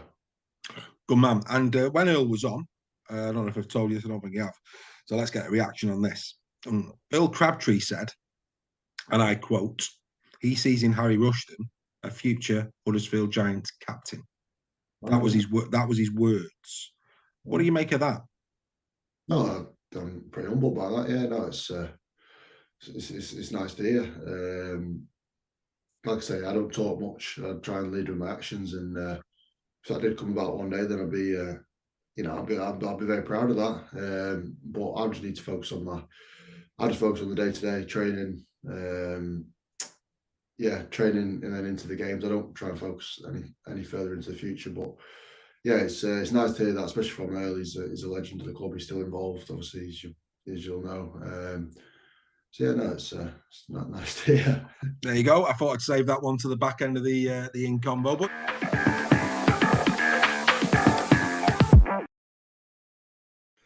So there you go. The next in conversation, I should say I'm on my own. They've all disappeared and legged it. They'll all come back in a minute. But the next in conversation is going to be with Garry Chambers, of course, Warrington Wolves Rugby League Director. or director of rugby league at the Warrington Wolves. That'll be an interesting one. And we've also got Ian Smith, the former referee of Super League. He's also going to be doing an in conversation. He saw the one that we did with Aaron Moore. All of these are available on our YouTube channel. He was quite taken by that and wanted to become a part of it himself. So Ian Smith is also going to be appearing in the next few weeks, and many more to be announced over the winter. We'll get you through this winter with more in conversations. Steph, have you had a chance to watch the Harry Rushton one yet? I've not. No, no, I haven't. He's penciled in for tomorrow. Splendid. Well, I did get a message off Greg Roach, and he absolutely loved it. He said, which was very kind of Greg. He was absolutely. I think it's been a really good feature. I think what we all want as rugby league fans is get closer to the players and get their thing, and also the referee. The Aaron Moore one was absolutely brilliant. If anyone's not watched that one, go and watch it, because just to get an insight from a referee's perspective, and just to get their opinions on stuff, it might just change some people's opinions on how you look at referees as well. So the In Conversation series have been fantastic for me. I've really enjoyed every one of them I've watched. Yeah, they have been good. I have to say it's been a good do. Right, we're going to go back in. Right, I'm up to number 4 now, aren't I? It's number 4. Which one am I going to go here? I'm going to stick on the try scoring theme. And surprise, it's Bevan French, but it's not the grand final one. Let's be fair, he had the grand final one. He had the one against St. Helens, he had the one against Lee. But the one for me that really stood out was the one against KR. The one against KR, in a game of that magnitude, where, let's be fair, KR were in the box seat in that game, and they could, they win that, they'd probably go on to win the Shield. And then up pops Bevan French. I mean, it was a thing of absolute beauty. Oh, yes, go on, lad. Lovely stuff. Everything about it just oozed quality. That's what it did. Not since Ghostbusters have I seen as much ooze as that particular try. Outstanding stuff from Sir Bevan French. In fact, actually, he is close, isn't he, to getting that Sir title. He's not Sir Kev, don't get me wrong. But, he's no court jester, this boy. This lad's... He's got pedigree in him, hasn't he? What I mean? Ooh la la, I would have said. Well, yeah, if he was French. He's very much reminds me of Phil Blake in the 80s. Phil Blake was a player who was he was a dynamo, Phil Blake, and Bevan French reminds me of him a lot. In what he can do with the kicks through and the turn of pace and finding the space to score. He does remind me of Phil Blake. I think he's a better player than Phil Blake, actually. Benji Marshall for me. I think he's very similar to Benji Marshall. Yeah, well, all I would say is that, it's like having an Indian head massage watching Bevan French on a rugby league field. It's relaxing, it's enjoyable, everything about it is just sheer luxury, isn't it? Yeah. Yeah, unless he's playing against your team. Unless he's playing against your team, and then it's probably not it's probably one of those ones that where they crack all your bones, where it's a bit more intensive. I think even when he's playing against you, sometimes you just watch him play and you think he's special. And I've said it constantly. He's the only superstar in Super League, the only genuine superstar. Yeah. Outstanding try. Right, Reggie, what are you going with next, mate? Right, my not particularly because of the game, although the game helped, but for the atmosphere of that game. And I've gone for Warrington at Wigan when we beat them 40 points to 4, but not because of the result, because of the atmosphere. And it was incredible, the atmosphere that the Warrington fans drummed up that night. And it was one of the most electrifying atmospheres I think I've been to in a game for a long, long time.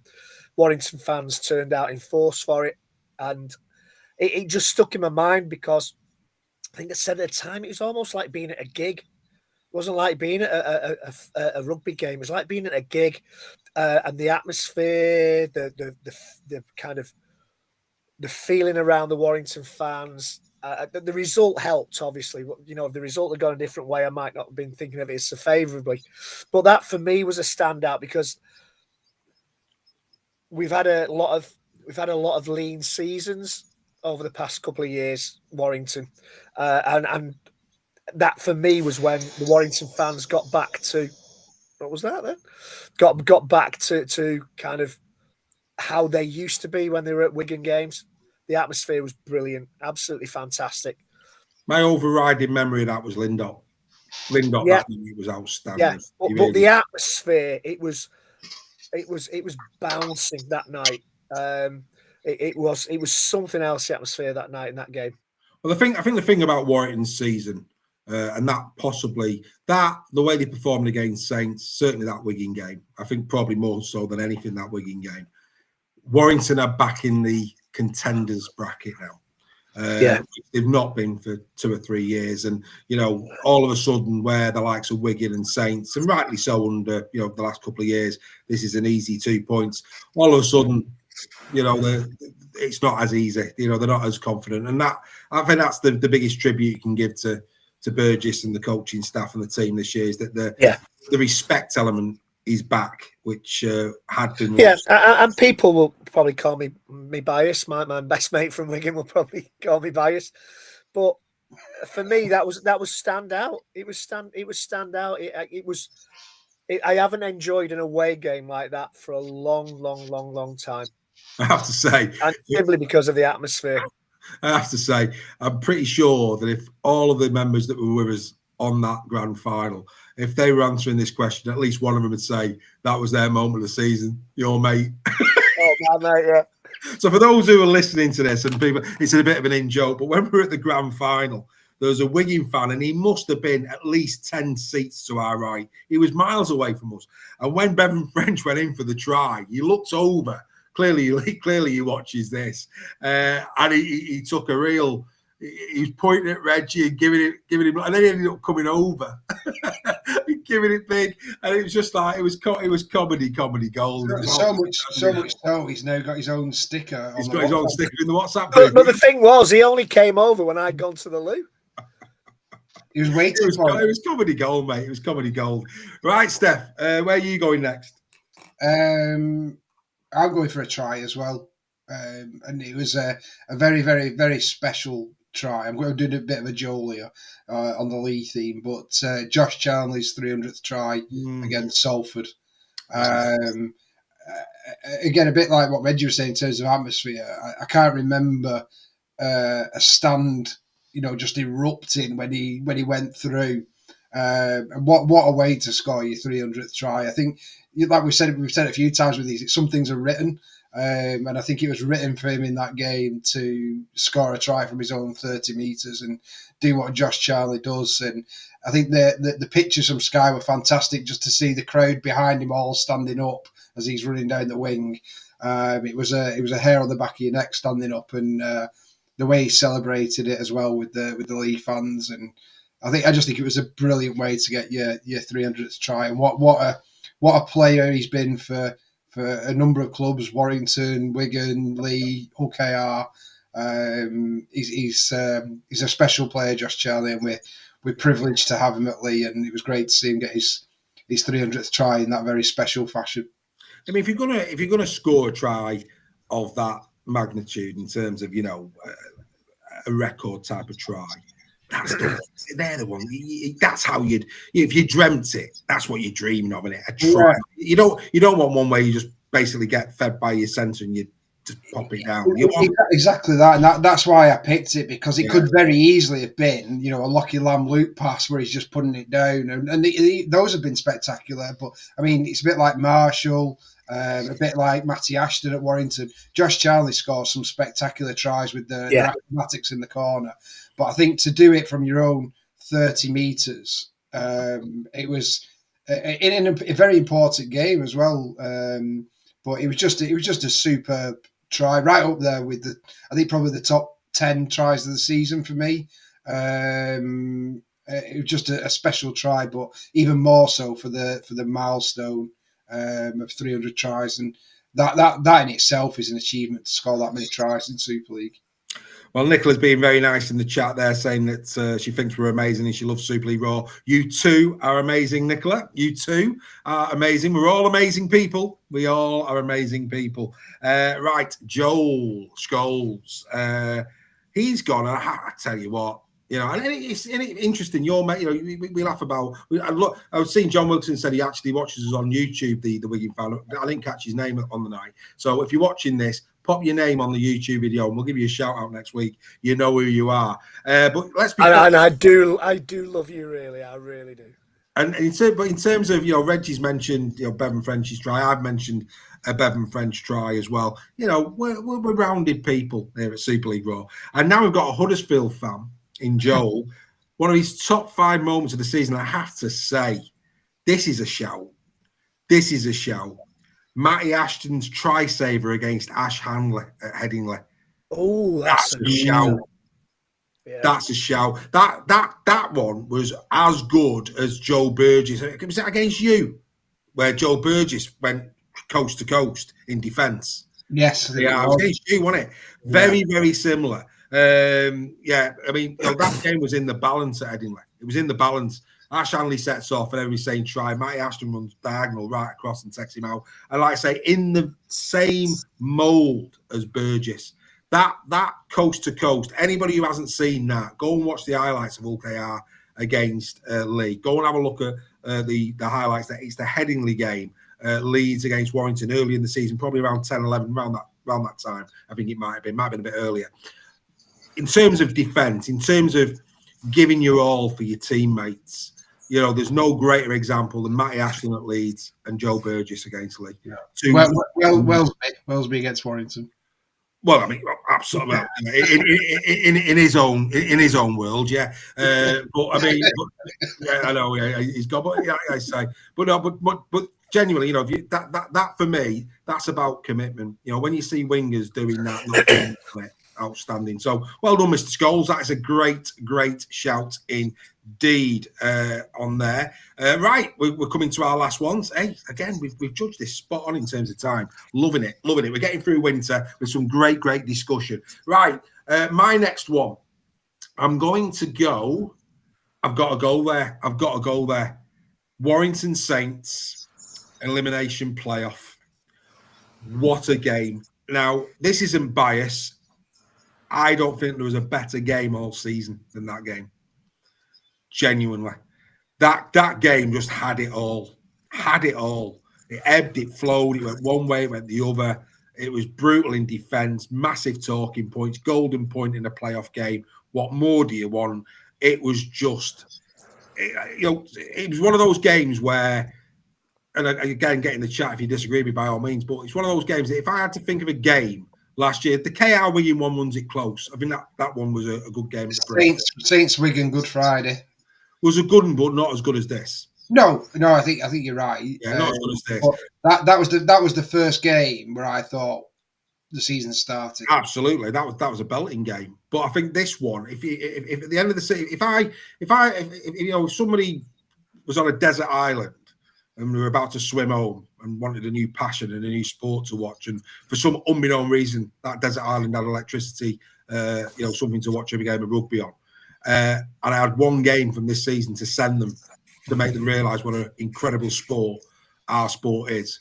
It'd have been Warrington Saints. I'd have just sent them that video. Watch that, son, or whoever. Reggie's Makinson in Tesco. Yeah, Makinson, doing his shopping in Tesco. That's I'm not taking credit for that. Yeah, I had everything. We've had some great lines this year. There's no doubt about that. You know, the Moylan one, the Demi Moore one, that was a good line. We're good for a line or two here at Super League Raw. So that's my one. I'm gonna go. Are we really? Saints. We're in Warrington Saints, first playoff game. Absolutely. 24. In fact, whatever the purest form of gold is, just give it that game. It was wonderful. Greg, back to you. Spandau Ballet. Spandau Ballet. Gold. Indeed.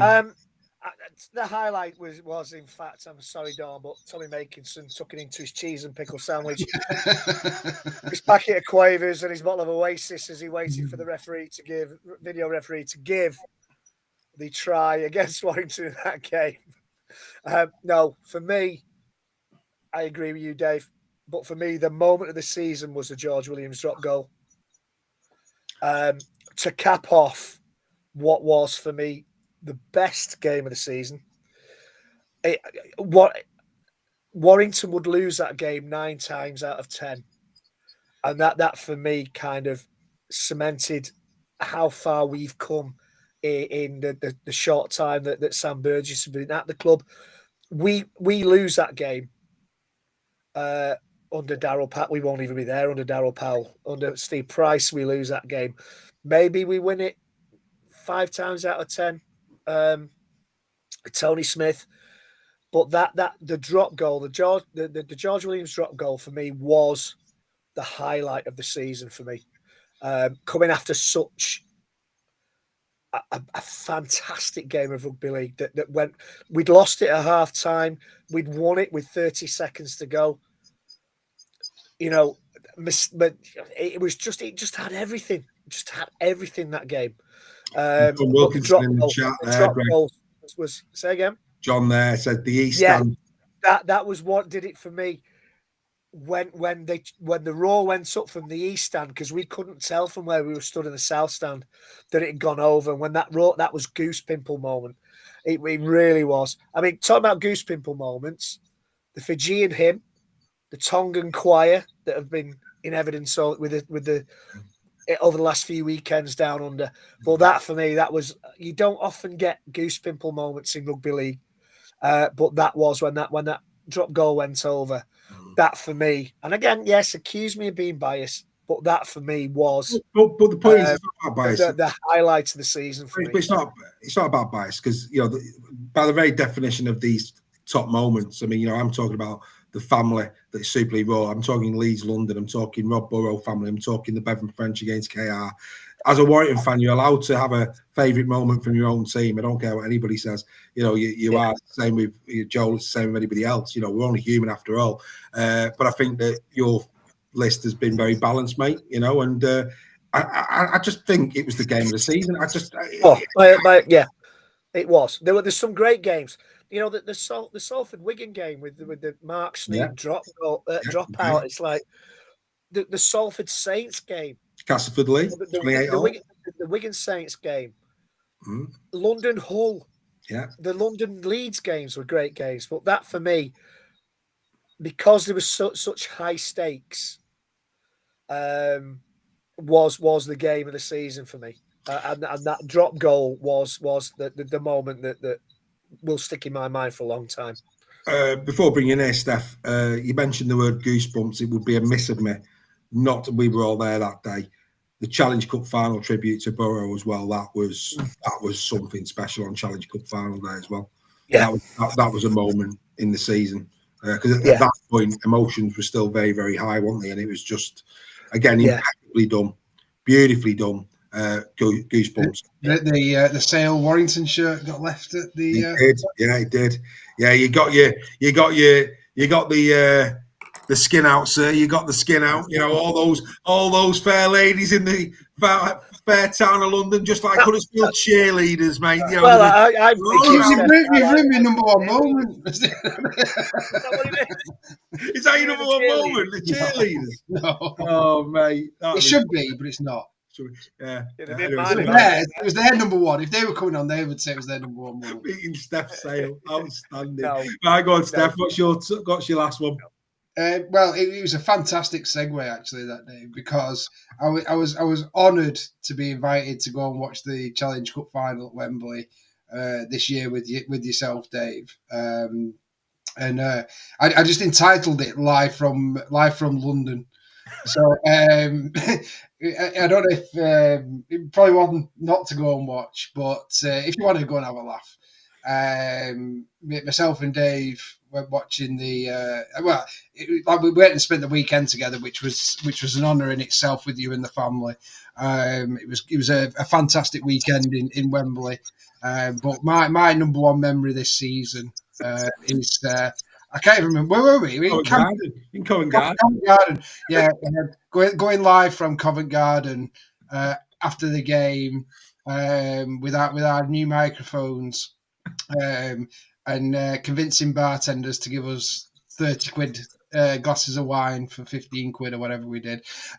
No, it was. I don't remember it that much, to be honest with you. So it's a bit weird to be a memory. But no, I'm sure the diehard fans of Super League Raw will remember Steph and Dave live from Covent Garden. Fraser's in the chat, quality bit of entertainment. He says, I think what was good about it was that we thought we were completely coherent until we watched it back. I think it made perfect sense. It was I loved how we got the waiters and stuff involved, and then it was definitely a moment. It was a special moment because we've had a few, like you're saying, in terms of the membership and stuff. We've had some special times, but for me this season, I'll never forget my Wembley trip and spending time with you and the family. I think many more days to come like them, boys. Plenty more days of them on the horizon. But feel free to go and watch that back and put some comments on and share it because. You can remember the old Tango adverts. Imagine doing a dub over the top of that, and could be interesting. Anyway, the last one from Joel, and to be fair, again, he's gone back to Huddersfield in a season where they didn't have an awful lot to be happy about. I have to agree, though, this was quality. Tui Loloheia's try against Cass last game of the season. Yeah, it was a special try in the mould of. Wigan have scored a few like that this year. Barry Smith's against Catalan comes to mind. That chip over the top, that was well executed. As well. But yeah, that Tui Lolohea try was nice, wasn't it? Yeah, very nice. Tui. Oh, beautiful stuff. We've been blessed. He played well for Tonga, Lolohea. Yeah, he made on his day he's a class act. Yeah, class act on his day. He's a class act. Right. If you've got any questions, get them in the chat now. We've got about a few minutes to go. And whilst you're doing that, I have remembered Stephen's. Can't remember Stephen's surname, but I have remembered it, so I've got that in the memory bank to go to. Right, let's just quickly go through what we went through a bit earlier on. Tomorrow, we will be the Super League Raw team. We'll be watching Kevin Sinfield, Par Hall at Warrington. If you are going to that, come and join us in the Bluebell. We'll be arriving from 5 p.m. It starts at 7:30. We'll make our way over probably about 6:45-ish. So we're going to be in the Bluebell for a good hour and a half plus. Come and say hello. Come and have a couple of drinks with us. Guess what we'll be talking about? Rugby League. It'd be great to have you there with us. Don't forget, if you're interested in these, we're down to the last bunch now, really. So you're going to have to be really quick on this.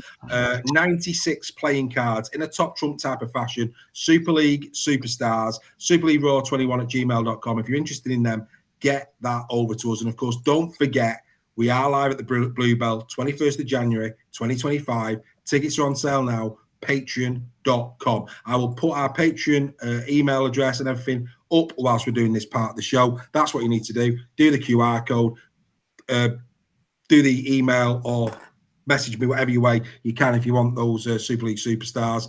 And now we're going to go to the chat. Now, Stephen, earlier on in the show, asked us who we felt would be the surprise package of next season. This might have come up before in a previous show, I can't remember. But surprise package 2025, if you were going to pick one, Greg, who would it be? Of what you know now, who would you say could be a surprise package? Wakefield. Oh, okay. Wakey's yours, yeah? Where do you think they'll finish? Based on what we know now, where do you see him? I don't see them finishing top 6, but I think 9 or 10. Yeah. Now, again, for those who are new to Super League Raw, as we hit January, we always wait until the new year because there's still going to be signings between now and then. So we don't review the squads until they've settled down. So once we hit January, we will be looking at side-by-side squads. The 24 squad to 25, we'll be thinking, have they improved, have they strengthened, have they weakened?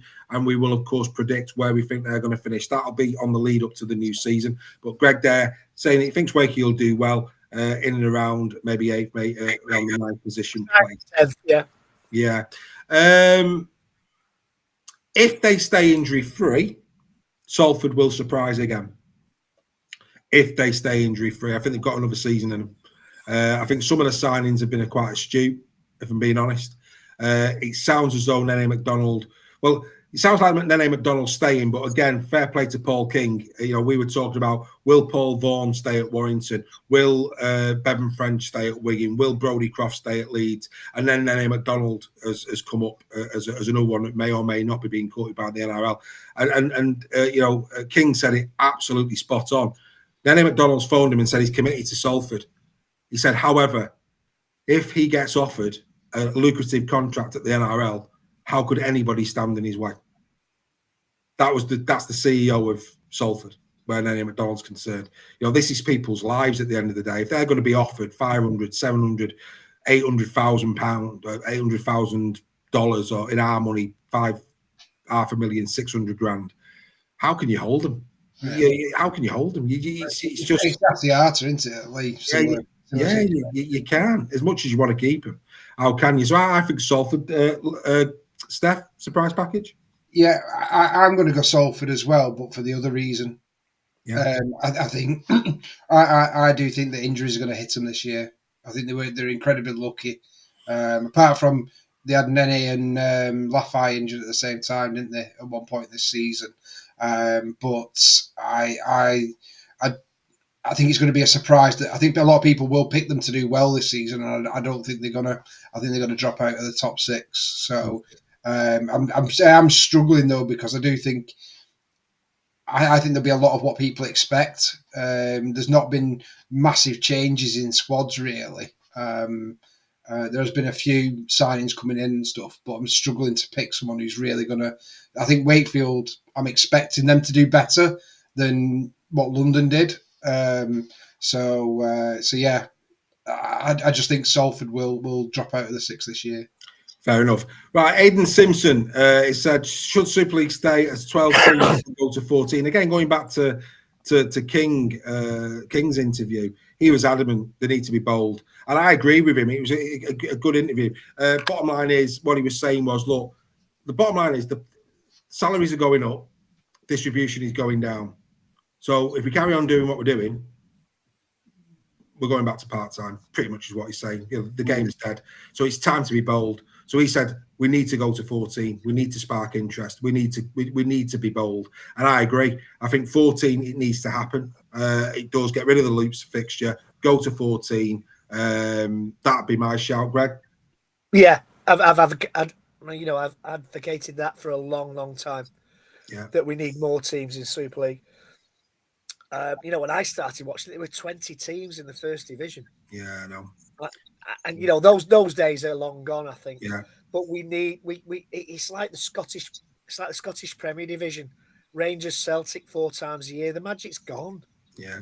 You look for, Good Friday, Easter Monday, Warrington, Wigan, Saints, Wigan, whatever. You look forward to those games because you knew you weren't going to get those games. You were going to get them twice a year, twice a season. And now we played Saints 4 times last season. Yeah, we beat them 4 times, but I think we might have mentioned that last week as well. Yeah, I think they might have had a few injuries. I'm not sure. But, we need to get rid of loot fixtures. Yeah. They're a nonsense because these loot fixtures and the Magic Weekend fixtures, they almost dictate where you're going to finish in the league to a certain degree because they're not balanced, they're not fair, they're just. Well, it's a handicap, isn't it? It's a handicap system. Yeah, what happens to Magic Weekend if loot fixtures go? Maybe we have a Challenge Cup round there, the quarterfinals, 2 games a day, quarterfinals of the Challenge Cup. If a lower league team gets through to the quarterfinals, a great day out for the likes of maybe Featherstone or teams like that, Bradford. We won for another week, that one. I have to say, one for another week will have to be Craig's. I'll have to have a look at that, Craig. I'm not quite sure. What, the GB team? Yeah, probably not many is what I would say, but I'd want to go and have a look. Robbie Mullen. Robbie Mullen, Ireland, yeah, Robbie Mullen, yeah. Yeah, that'd be a shout. Mark's asked where can we watch women's games online? Sports. I'll have to hold fire on that one until I find out for next season, mate. That could change. So the sport. I mean, again, but again, you talk about it. My understanding, forgive me if I'm wrong, but my understanding is that, and this is again the bonkers element of women's rugby league for me, is the fact that Sky do not allow the clubs to stream Women's Rugby League, which is just bonkers. So Sky showed what 4, 5, 6 women's games. We show the playoffs. We show Saints York or Saints Leeds sometimes, double headers. And then, but they ban the clubs from streaming Women's Rugby League. Aren't they showing all the women's soccer games now? Oh, exactly, mate.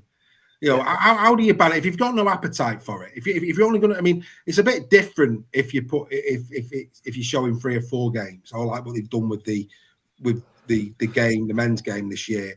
But they clearly haven't got much of an appetite for the women's game. Let's just call it for what it is. If you're only going to show 4 or 5 games a year, you've got to give the clubs the opportunity to generate income. Yeah. You've got to allow them to stream the games. But for me, it's how short-sighted because I know we're talking football now and thingy, but Man United women play at Leigh Sports Village and they've gone from getting 2,500, if that, to nearly 10,000 a game now. Yeah. So women's sport is growing massively. Yeah, it's the biggest growth sport. 100%. And there's funding there for there's so many girls getting involved from primary school age now in women's sport, and that's brilliant. I know I've got 2 daughters who are getting into sport and stuff like that as well. But you've got to have the vision to grow it, but you've also got to put it on the right stage as well. And I agree 100%, mate. I agree with him 100%. You know, if you're Manchester United, go to a town where they're deprived of good sport. Absolutely, you're going to get great attendance. Do you know what the frightening thing is? Go to a town that's renowned for sport. That's what you want to do. And salt of the earth people will support any support, no matter what. I've always said you're well seasoned. Anyway, on that bombshell, in a quality facility. My youngest plays rugby league, and she also plays rugby union. And if we don't sort it out soon, the girls playing rugby league are going to go to rugby union because the facilities in rugby union for girls are fantastic. They are second to none, and they are, and they are promoting the game. You know, we have to be really careful here. As Steph says, women's sport, football, rugby, cricket, whatever it is, it's where the investment is going. It's where investment is going to go over the next 10 years. More and more big sponsors, advertisers, businesses are investing more and more in women's sport. And if rugby league doesn't get its act together soon, they will not have that generation of young girls coming through because they'll have seen what rugby union are doing and they'll just go. If they're serious about playing rugby, they will go to rugby union. And that's the big danger at this moment in time. I'm going to have to cut you off, Greg, because unfortunately we haven't got time for a second Nixon report, but that was a special for you. The second Nixon report of the evening. We're going to have to go because time has been us. If you go into this Kevin Sinfield tomorrow night, remember, come and join us in the Bluebell. We will be back next week for more Super League Raw Weekly because, gentlemen, as we always say, you can't beat a better weekly. You can. You have a great week, ladies and gentlemen, and hopefully we'll see you tomorrow. Bye for now.